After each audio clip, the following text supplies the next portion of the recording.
Muito bem, nessa aula a gente vai falar sobre array, tá? Então, eu já tenho aqui minha estrutura de pasta montada, tá? Você pode ver que eu estou aqui na pasta aula 18 arrays, tenho aquele arquivo index.html e o scripts.js que a gente vem usando em todas as aulas, tá?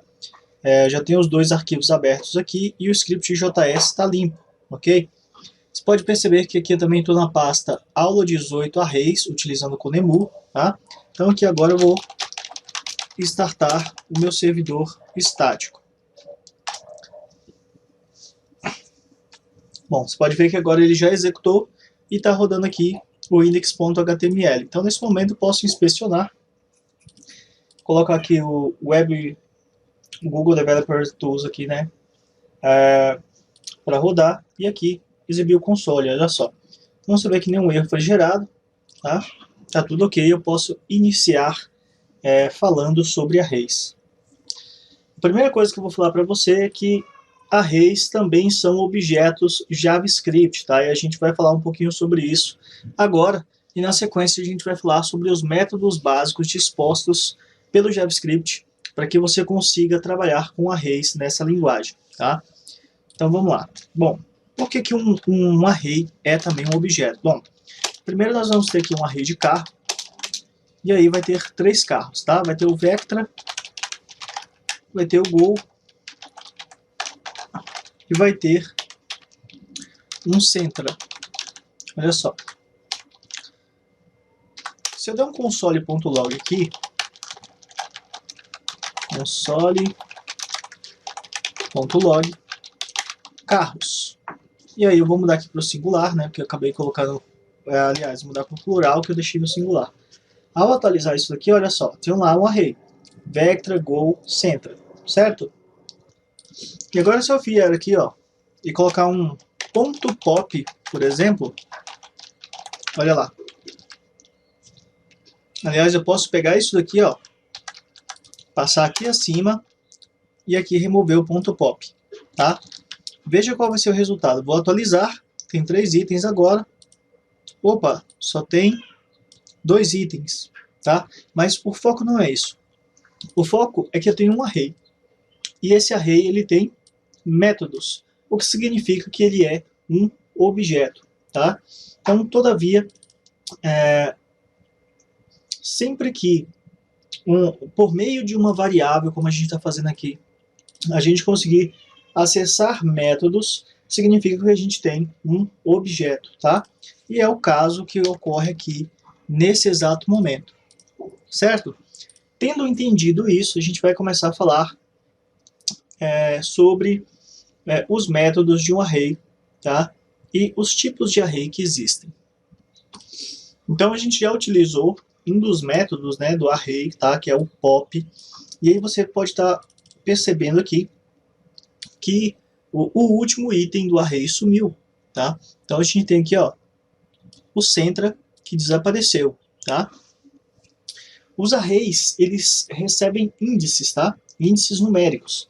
Ou seja, sempre que você cria um array, o primeiro índice vai ser 0, o segundo vai ser 1, o terceiro vai ser 2, porque a contagem começa a partir de 0, tá? Então, o índice 3 aqui foi removido através do método pop, que sempre remove o último item do array, tá? Um outro método que a gente tem aqui, que a gente pode testar agora, né, é o método length, tá? O método length ele é responsável por retornar a quantidade de itens do array. Então você pode ver que a gente tem 2 itens aqui. Se eu comentar aqui o método pop, atualizando, ele vai retornar que nós temos 3 itens, né, que é a contagem original aqui desse array. Bom, além do método pop, que remove o último item do array, nós também temos o método push. Então eu vou duplicar essa linha que está comentada aqui, tá? Opa. Dupliquei. Vou remover esse comentário e ao invés de utilizar pop, agora eu vou utilizar push. E o push nos permite inserir um item ao final do array, tá? Então, por exemplo, aqui eu poderia inserir uma L200, tá? E aí ao atualizar, ó, o length já nos retorna que nós temos 4 itens aqui dentro deste array. Se eu remover o length aqui para exibir o array, você vai ver que a L200 foi inserido lá no final, tá? Um outro método que nós temos disponível aqui também é o método shift, tá? Então, para ele eu não preciso passar nenhum parâmetro, veja bem, eu posso apagar isso daqui, tá? E ao atualizar, ele gerou um erro,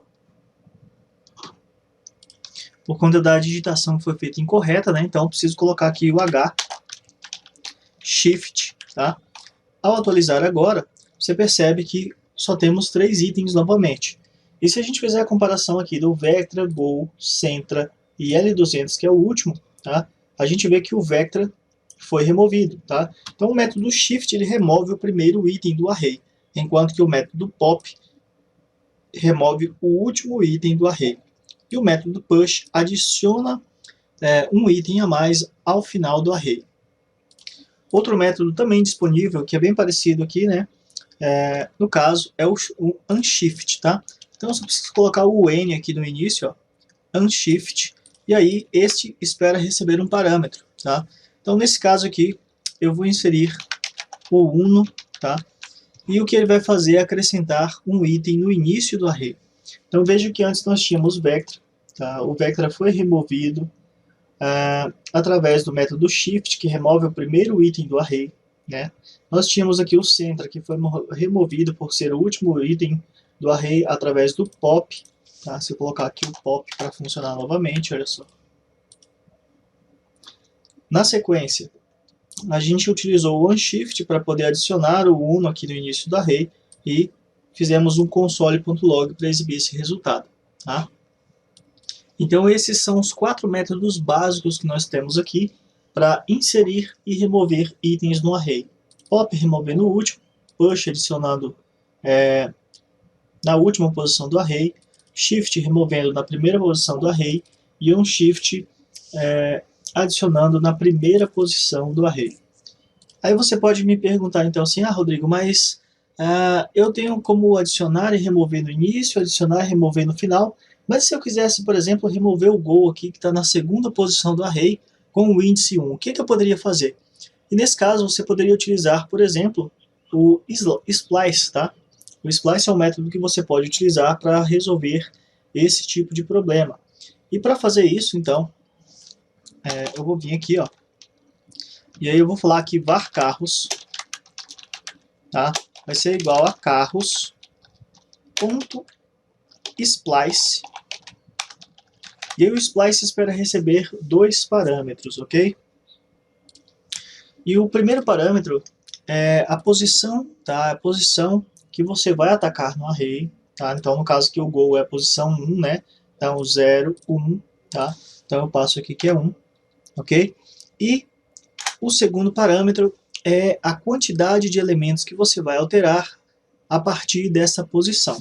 Então nesse caso, como eu vou remover, eu quero remover este item, então eu vou contar somente 1. Se eu quisesse remover esses 2 itens, aí seria 2, tá? Então nesse caso é 1 só. Veja que se eu passar agora aqui para baixo, ó, o console.log em carros, você vai ver que deu um pequeno erro, né? Eu coloquei o ponto vírgula aqui dentro, não pode ter esse ponto aqui. Então se eu atualizar agora, você vai ver que ele está retornando o Go, tá? O que significa dizer que se eu não atribuir isso aqui, olha só, se eu não atribuir isso daqui e atualizar, você percebe que o Go foi removido. Então por que eu fiz isso? Para mostrar para você que além de remover o item, ele retorna esse item removido. Então o splice ele serve tanto para remover um item, tá, como para obter um item na posição específica, que foi o caso que a gente fez aqui. Se eu quisesse obter carros na posição 1, tá, olha só, eu teria obtido o Go, ok? Agora, como o intuito é remover, né, eu posso simplesmente fazer assim e o item Go foi removido na posição 1. E aí você pode utilizar o método do splice, tá, no caso que você receber tanto o primeiro como o segundo parâmetro dinamicamente, tá? Então a gente vai exemplificar isso aqui através de uma função. Então nesse momento eu vou comentar isso daqui, tá? E aqui dentro de uma função var getCarros, por exemplo. GetCarro vai ser uma função. E essa função ela vai ser responsável por retornar um carro numa determinada posição, tá? Bom, para facilitar, né, eu vou copiar isso daqui para dentro, tá? Ó. Então, vou ter aqui var carros, ok? Aqui eu já posso dar um console.log em carros. Lembrando que essas duas variáveis, tá, elas são variáveis diferentes, tá? A variável carros aqui está no escopo global, enquanto que a variável carros aqui está dentro do escopo da função getCarro, ok? Bom, então supondo que eu quero retornar o carro nessa posição, olha só, eu poderia receber um parâmetro aqui chamado posição, tá? A posição do elemento que eu quero retornar.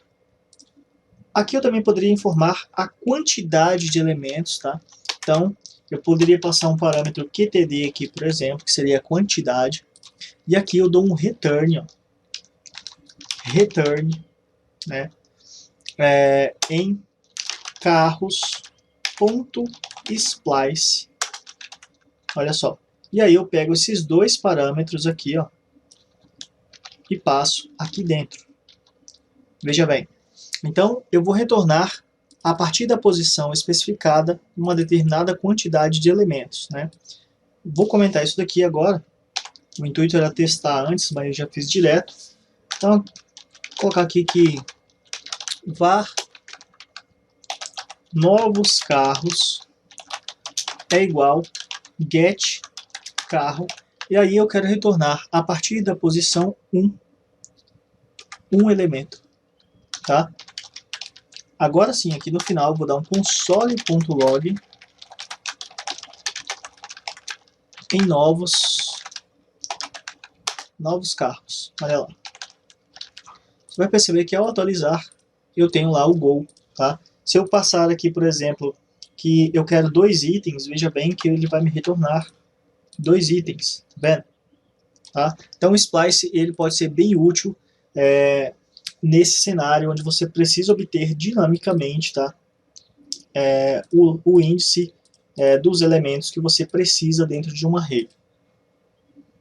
E aí nesse cenário você pode até falar, Rodrigo, mas e se eu precisasse, por exemplo, copiar todo esse array dinamicamente? Bom, nesse caso você ia utilizar uma função, né, que tem um nome parecido com esse aqui, que é o splice, e no caso é a função slice. Através da função slice você pode copiar, tá, um array. Então, por exemplo, eu vou comentar isso daqui, aliás, vou remover isso daqui, e aí eu vou falar que var novos carros vai ser igual a carros,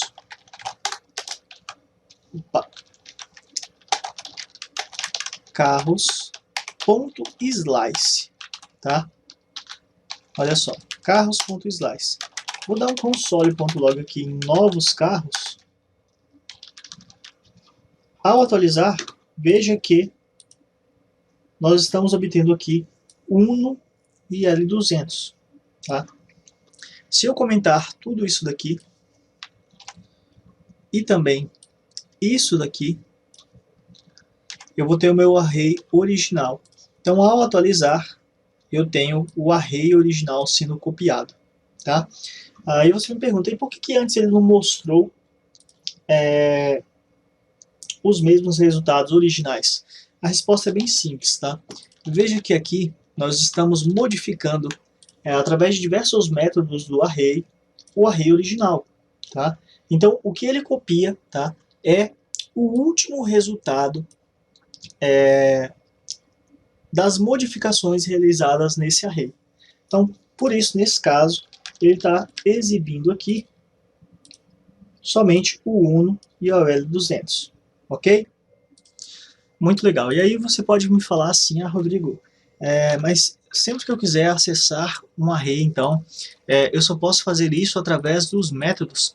E a resposta é não, tá? você pode acessar os arrays diretamente. Por exemplo, se você quisesse obter o resultado aqui, né, na posição 1 do novos carros, tá? E acessando diretamente isso, você poderia fazer, por exemplo, criar uma variável varCarro que vai receber, tá, novos carros aqui na posição 1.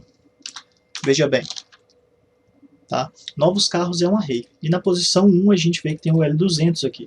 Então se você der um console.log agora em carro, você vai perceber que é justamente isso que ele vai retornar aqui.